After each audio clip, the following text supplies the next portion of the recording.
L'écho pour tous, présenté par Mehdi Lutim.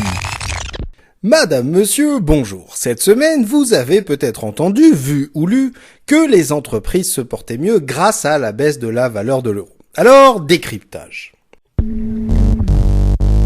Alors ces derniers temps, la valeur de l'euro a baissé par rapport à la valeur de beaucoup d'autres monnaies comme le dollar américain, le yen japonais, le yuan chinois ou encore la livre britannique. Alors qu'est-ce que ça change ?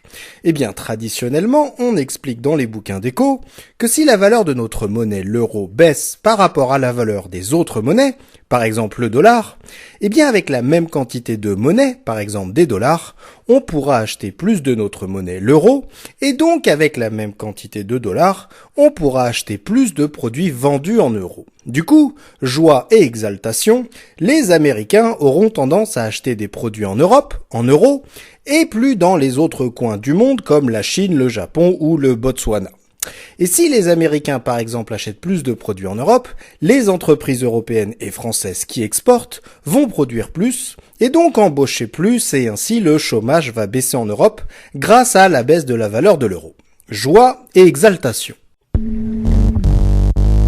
Et tout semble fonctionner comme ça puisqu'on vient d'apprendre que les entreprises françaises gagnent plus d'argent depuis que la valeur de l'euro a baissé. Pourtant, on s'étonne parce que si la baisse de la valeur de la monnaie permettait de relancer l'activité économique des entreprises qui exportent aussi efficacement et surtout aussi rapidement, on se demande bien pourquoi la baisse de la valeur d'une monnaie ne serait pas au cœur de toutes les politiques économiques. Et en effet, en y regardant de plus près, on se rend compte que ce n'est pas vraiment parce que l'activité des entreprises exportatrices a augmenté, parce que les acheteurs étrangers ont passé plus de commandes aux entreprises françaises, que ces entreprises ont gagné plus d'argent. En effet, ce sont des filiales situées à l'étranger et pas en France qui ont gagné plus d'argent. Alors comment expliquer cette augmentation des bénéfices des entreprises françaises grâce à leurs filiales étrangères ? Eh bien, par un effet de change.